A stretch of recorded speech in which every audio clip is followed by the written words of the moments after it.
வணக்கம். இந்த ஆழமான அலசலுக்கு உங்கள ரொம்பவே உற்சாகமா வரவேற்கிறேன். இன்னைக்கு நாம ஒரு மாபெரும் ஆளுமைய பத்தி பார்க்க போறோம். அவர்தான் மறைந்த தமிழ் எழுத்தாளர் இராஜேந்திர சோழன். பேரை கேட்டோனே ஒரு கம்பீரம் தெரியுது இல்லையா?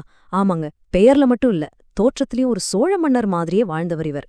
அந்த தீர்க்கமான கண்கள், வாள் மாதிரி ஒரு மீசைன்னு பார்த்தோனே ஒரு ராஜ கம்பீரம் தெரியும்.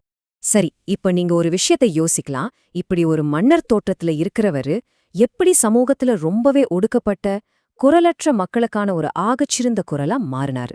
இது நிஜமாவே ஒரு சுவாரஸ்யமான முரண்பாடுதான்.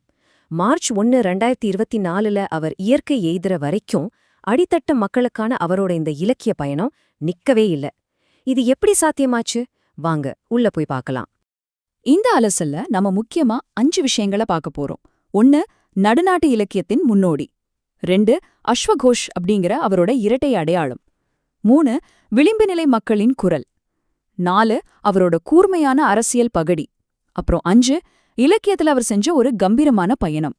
முதல்ல பகுதி 1, நடுநாட்டு இலக்கியத்தின் முன்னோடி, தமிழ்நாட்டின் இலக்கிய வரைபட மாற்றம். 1945 பிறந்த அவர் எப்படி நம்ம தமிழ்நாட்டோட இலக்கிய போக்கையே மாத்தி அமைச்சாருன்னு பாப்போம். அதாவது, இந்த நடுநாட்டு வழக்கு அப்படின்னா என்ன? சிம்பிளா சொல்லணும்னா, இது தொண்டை மண்டலம்னு சொல்ற வட தமிழ்நாட்டு பகுதியோட வட்டார வழக்கு. எந்த விதமான செயற்கையான பூச்சும் இல்லாத மக்களோட கள்ளங்கபடமற்ற அன்றாட பேச்சு வழக்கு அது. இவருக்கு முன்னாடி வரைக்கும் பாத்தீங்கன்னா, வட்டார இலக்கியம்னாலே அது பெரும்பாலும் தென் தமிழகத்தை மட்டும்தான் மையமா வச்சிருந்தது. ஆனா அந்த ட்ரெண்ட உடைச்சு நடுநாட்டு வட்டார வழக்க நவீன தமிழ் இலக்கியத்துல சிம்மாசனம் போட்டு உட்கார வச்சது இவர்தான். இதுக்கு ஒரு பெஸ்ட் எக்ஸாம்பிள் சொல்லணும்னா அவரோட 8 கதைகள் சிறுகதை தொகுப்பில் சொல்லலாம். 1970களில் வெளியான அவரோட படைப்புகள் விமர்சகர்களோட ஒட்டுமொத்த பார்வையையும் அப்படியே வடதமிழகத்தின் பக்கம் திருப்பிச்சு. சாதாரண எளிய மக்களோட மொழிய எந்த சென்சாரும் இல்லாம அப்படியே ரத்தமும் சதையுமா பதிவு செஞ்ச முன்னோடி படைப்புகள் இதெல்லாம். அடுத்தது பகுதி 2, அஸ்வகோஷ் இரட்டை அடையாளங்கள். ஆசிரியர் மற்றும் நாடகக் கலைஞர். இப்போ இங்கதான் ஒரு சுவாரஸ்யமான ட்விஸ்ட் இருக்கு.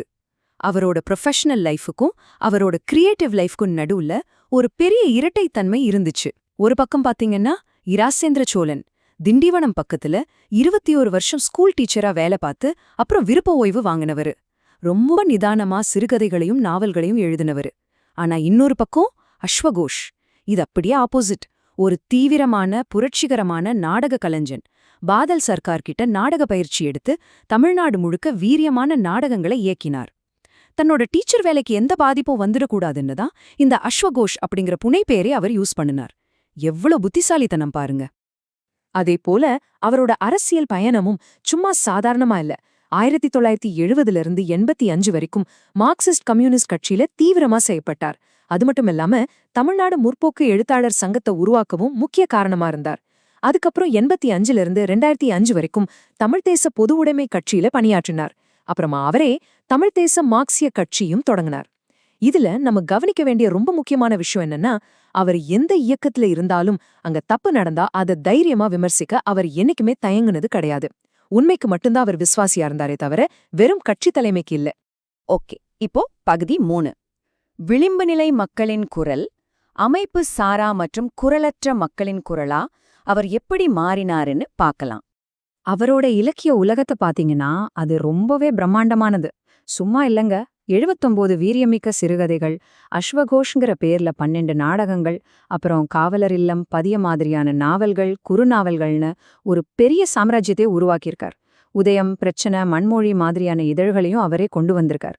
குறிப்பா சொல்லணும்னா 1970களில் எமர்ஜென்சி வந்தப்போ 7 விவசாயிகளுக்கு கட்டாய கருத்தடை செஞ்சதையும், பேங்க் லோன் கட்ட முடியாம அவங்க பட்ட கஷ்டங்களையும் 21வது அம்சம் மாதிரியான கதைகள்ல ரொம்ப தைரியமா அம்பலப்படுத்தினார். இந்த 79 கதைகளையும் அறிஞர்கள் எப்படி பார்க்கறாங்க?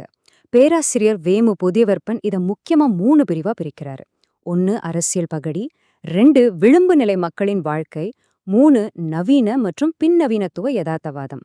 இதுல ரொம்ப முக்கியமான விஷயம் என்னன்னா, பாலியல் தொழிலாளர்கள், திருநங்கைகள் மாதிரி சமூகம் பேச தயங்குற ஒதுக்கி வச்ச டாபிக்ஸ் எல்லாம் அவர் தொட்டாரு. அவங்களோட 2 பக்கங்களை ரொம்ப கண்ணியத்தோட இலக்கியத்துல பதிவு செஞ்சாரு. அதுதான் அவரோட மிகப்பெரிய சக்சஸ். அடுத்து பகுதி 4, கூர்மையான அரசியல் பகடி. அதிகாரத்தை கிழிக்கும் பயமற்ற நகைச்சுவை. இத புரிஞ்சுக்க அவரோட சூரப்பன் வேட்டை கதையை எடுத்துக்குவோம்.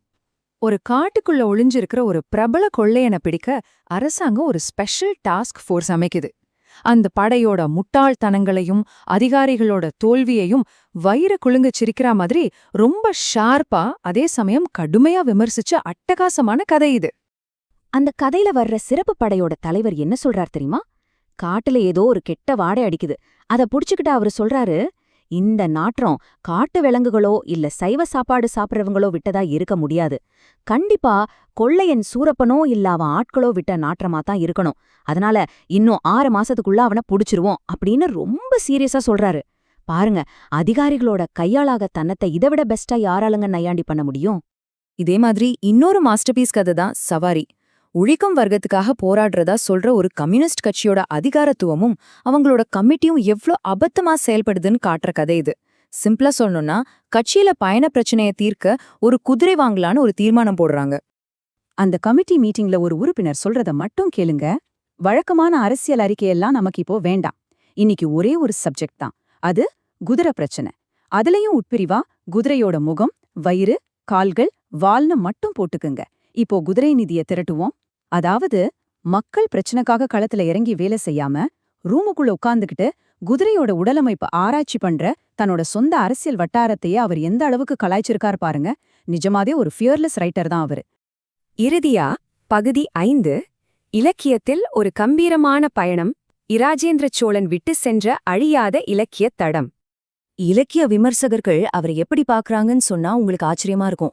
ஒரு பக்கம் ஒடுக்கப்பட்ட மக்களுக்காக ரொம்ப கம்பீரமாவும் உரத்த குரல்லையும் பேசின எழுத்தாளர் ஜெயகாந்தன். இன்னொரு பக்கம் விளிம்பு நிலை மக்களை தனக்கு சமமா நினைச்சு ரொம்ப எளிமையா எழுதின சு. சமுத்திரம். இவங்க 2 பேரோட ஒரு பெர்ஃபெக்ட் காம்பினேஷன் தான் ராஜேந்திர சோழன். அந்த கம்பீரமும் இருக்கு, இந்த எளிமையும் இருக்கு. இது எவ்ளோ பெரிய விஷயம்! அவரோட மைய தத்துவத்தை புரிஞ்சுக்க இந்த ஒரு பவர்ஃபுல்லான கோட் போதும். அவரு சொல்றாரு, இந்த சிஸ்டத்துல வாழ ஒவ்வொரு மனுஷனும் உழைப்ப மட்டுமா விக்கிறான், மனசாட்சிய விக்கிறான், தன்மானத்தை விக்கிறான், தன்னையே விக்கிறான். இப்படி நாட்டுல எத்தனை விபச்சாரங்கள்! என்ன ஒரு அறச்சிற்றம் பாருங்க. இந்த நவீன சமூகம் எப்படி ஒவ்வொரு மனுஷனையும் தார்மீக சமரசங்களுக்கு உள்ளாக்குதுங்கிற உண்மையை எதிர்த்து தன் வாழ்நாள் முழுக்க போராடினார். 2024ல அவர் நம்மள விட்டு பிரிஞ்சதுக்கு பிறகு அந்த இடத்துல ஒரு பெரிய வெற்றிடம் உருவாகிருக்கு. கொஞ்சம் யோசிச்சு பாருங்க. குரலற்றவர்களுக்கான இந்த ஆக்ரோஷமான கம்பீரமான குரலை இனி யார் எடுத்துட்டு போக போறாங்க? அந்த பொறுப்பு யாருக்கு இருக்கு? இந்த மாபெரும் ஆளுமையோட படைப்புகளை, குறிப்பா அவரோட அந்த நடுநாட்டு வட்டார கதைகளை நீங்க கண்டிப்பா தேடி படிக்கணும். அது உங்களுக்குள்ள நிறைய புது கேள்விகளை உருவாக்கும். சரி, இன்னொரு இன்ட்ரெஸ்டிங்கான அலசல உங்களை சந்திக்கிறேன். அது வரைக்கும் தொடர்ந்து படிங்க, தேடுங்க.